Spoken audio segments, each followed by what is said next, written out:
Hello welcome to our channel. నాకు పవన్ కళ్యాణ్ గారు మా కాలేజ్ డేస్ని గుర్తు చేశారు. అప్పట్లో పవన్ కళ్యాణ్ క్రేజ్ ఓ రేంజ్లో ఉండేది. నేను కూడా పవన్ కళ్యాణ్ ఫ్యాన్ ఛాన్సార్లు చెప్పాను. తొలి ప్రేమ సూపర్ డూపర్ హిట్ అయింది. తర్వాత తమ్ముడు వచ్చింది. Look at the face in the mirror and I wonder what I see అని చెప్పేసి ఆ రమణ గోలగోల ఆయన అదిపోయే పాటలు పాడేవాడు. వయ్యారి బామాని హంస నడక ఎందుకే తొందర తొందర అని చెప్పేసి అదొక వెరైటీ ఉండేది. అంటే అప్పట్లో అది బాగా వెరైటీ. దిగి దిగి తారక దీని తక తారకని. సో పవన్ కళ్యాణ్ అట్లా డ్యాన్స్ చేస్తుంటే మేమంతా కూడా ఊగిపోయేవాళ్ళం. పవన్ కళ్యాణ్కి ఆ ట్రెండ్ సెట్టింగ్ కల్చర్ ఉంది. ఈరోజు మళ్ళీ పవన్ కళ్యాణ్ ఫోటోలు చూస్తే నాకు ఆ తమ్ముడి టైం అది గుర్తుకొచ్చింది. బా కొత్త సినిమా షూటింగ్ స్టార్ట్ చేసినాడు బాసు, ఇంకా అదిరిపోద్ది, గల్లు మంది బాసు గలాసు అని చెప్పేసి నేను హ్యాపీగా ఫీల్ అయ్యా. లోపల ఫ్యానిజం అనేది ఉంటుంది కదా పవన్ కళ్యాణ్ ఫ్యాన్ అని. అసలు అడవిలో సెట్టింగు ఇంకా పుష్పకు పోటీగా ఏదైనా సినిమా తీస్తున్నాడేమో అని చెప్పేసి ఇంకా నేను కూడా హ్యాపీగా ఫీల్ అయినా. ఫోటోలు చూపిస్తాను చూడండి, మామూలుగా ఉండవు. దీని తక్కతారక దిగి దిగితారక అని ఇంకా మరో తమ్ముడు మరో ఆ ట్రెండ్ సెట్టింగ్ సినిమా తీస్తున్నాడని అనుకున్నా. ఆ ఫోటోలు చూపిస్తా, కానీ తర్వాత వాస్తవం తెలిసింది. దాని గురించి ఈ వీడియో. కానీ ఫస్ట్ ఫొటోస్ చూడాల్సిందే, మీరు అందరూ చూడాలి. నేను ఒక్కరిని చూసి ఆనందపడితే మీరు కూడా ఆనందపడాలి కదా. చూసారా, ఎర్రచందనం దుంగల దగ్గర పవన్ కళ్యాణ్. దీని తక్కతారక దిగి దిగి తారక దీని తక్కతారక దిగి దిగి look at the face in the mirror and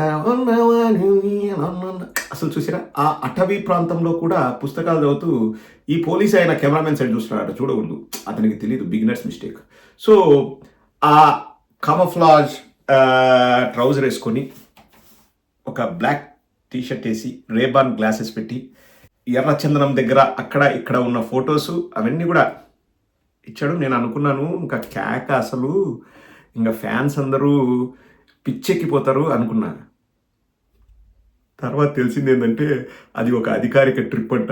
ఎక్కడ చిత్తూరు డిస్టిక్లో ఏదో ఫారెస్ట్ దగ్గరికి వెళ్ళాడంట. అధికారిక ట్రిప్ అంట.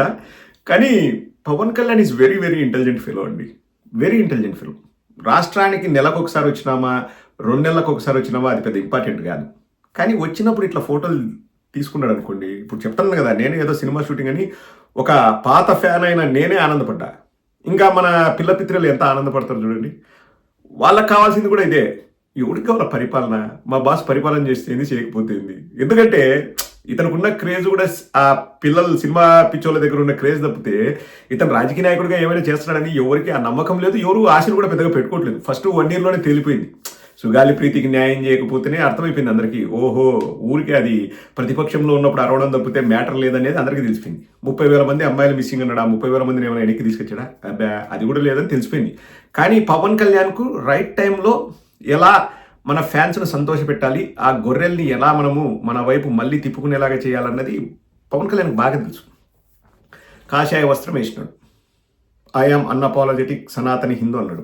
మళ్ళీ జీవితంలో మళ్ళీ ఈ 1 yearలో కాషాయ వస్త్రం వేయలేదు. మళ్ళీ ఏదో వేరే కలర్ పసుపు రంగు వస్త్రం వేసి మెట్లు గడిగాడు. అది కూడా ఏంటి, మామూలుగా పై నుంచి కిందికి కడుక్కుంటూ వస్తారు, కింద నుంచి పైకి గడిగాడు మెట్లు ఏదో టెంపుల్ దగ్గరికి వెళ్ళి. ఇంకా మళ్ళీ తర్వాత ఆ గెటప్ లేదు. మళ్ళీ ఒక జుబ్బా పైజామా ఒకసారి వేస్తాడు, ఒకసారి ఇన్షర్ట్ చేసుకొని వస్తాడు, ఒకసారి ఇది చేస్తాడు, ఒకసారి అది చేస్తాడు. ఇప్పుడు ఏకంగా సిపాయిలాగా తయారై వచ్చినాడు. బార్డర్లో ఫైట్ చేసే సోల్జర్ కూడా అంతగా రెడీ అవ్వరు.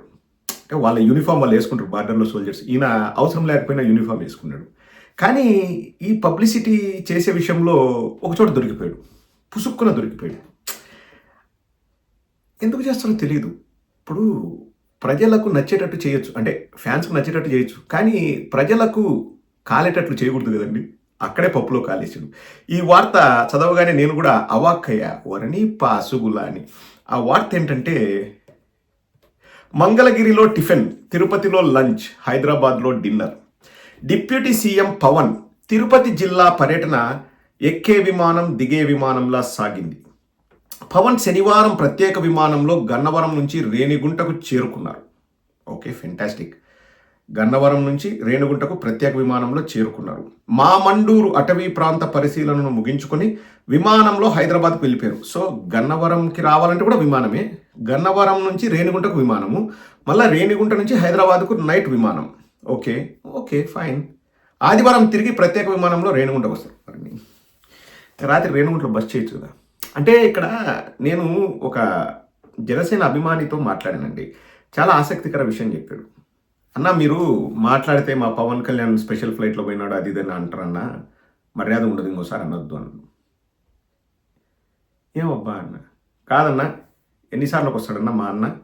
మా అన్న బిజీగా ఉంటాడు. హైదరాబాద్‌లో ఉంటాడు. నెలకో, 2 నెలలకో ఒకసారి వస్తాడు. ఒక 7 లక్షలు ఏసుకోండి. లేకపోతే 10 లక్షలు ఏసుకోండి ఒక రోజుకి స్పెషల్ ఫ్లైట్‌కి. మా అన్న 30 రోజులు జనాల్లో తిరిగితే 30 రోజుల్లో జనాల్లో తిరిగితే ఆయన కార్లకు, కాన్వాయ్‌కి, స్టాఫ్‌కి వాటికి వీటికి 10 లక్షల కంటే ఎక్కువ అవుద్దా లేదా అన్నాను. ఓ పాయింటే కదరా అవుతుందేమో నాకంత కరెక్ట్‌గా తెలీదు గానీ అవుతుందేమో అన్నా. ఇంగ మరి ఒకసారి వస్తాడు. స్పెషల్ ఫ్లైట్‌లో వస్తాడు. ఖర్చు అంతే కదన్నా! ఇంక ప్రభుత్వము ప్రజల డబ్బును ఎక్కడన్నా దుర్వినియోగం చేస్తుంది. మా పవన్ కళ్యాణ్ ఎక్కడన్నా ప్రజల డబ్బును దుర్వినియోగం చేస్తున్నారంటే ఊరని నిజమే కదరా! ఇంత లాజిక్ ఉందా ఇందులో? నాకు తెలీదు. నేను మాట్లాడలేకపోయానండి. అతను చెప్పిన మాటలకి ఇంక నా దగ్గర సమాధానం లేదు. ఏం సమాధానం చెప్తాం? చెప్పింది కరెక్టే. నెలకో, 2 నెలలకో ఒకసారి చూపుగా వస్తాడు.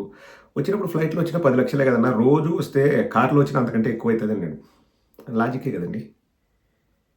ఇంక ఏం మాట్లాడగలం? మేమంతా పవన్ కళ్యాణ్ ఫ్యాన్స్‌మి.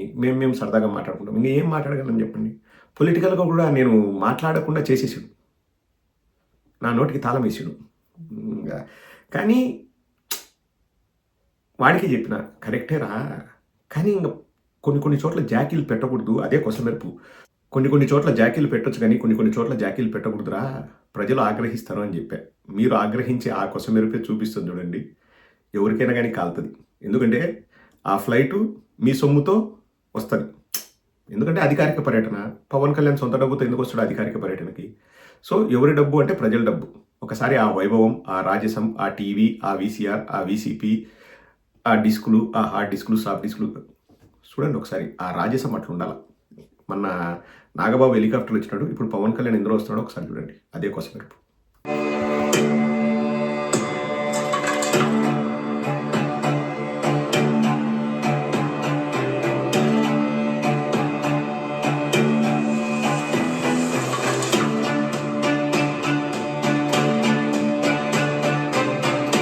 మళ్ళా దానికి ఒక బ్యాక్‌గ్రౌండ్ మ్యూజిక్ పెడతారు. ఏంటికో నాకు అర్థం కాదు. ఒరేయ్ పెట్టాకండిరా. ఇట్లాంటి బయట పెట్టాకండి. మనము అనుభవించాలా. ప్రజల సొమ్ముతో అనుభవించాలి అంతేగాని వాటిని మళ్ళా పబ్లిసిటీ చేసుకుంటే ప్రజలకు కోపం వచ్చే అవకాశం ఉంది. ఫ్యాన్‌గా చెప్తున్నా పవన్ కళ్యాణ్ ఫ్యాన్‌గా. ఇంకోసారి ఇట్లాంటి ఎలివేషన్‌లు, బ్యాక్‌గ్రౌండ్ మ్యూజిక్‌లు పెట్టాకండి. ఏమో చెప్పింది కరెక్టే. నెలకోసారి వస్తాడు. ఏమో ఆ మాత్రం ఖర్చు పెట్టకూడదా అని. కానీ ఈ ఎరినాయలకి ఎట్ట చెప్పాలండి? నెలకోసారి రాష్ట్రానికి వస్తాడంటే అది మంచి పేరా? చెడ్డ పేరా? ఏమన్నా అంటే మళ్ళా హర్ట్ అయితారు.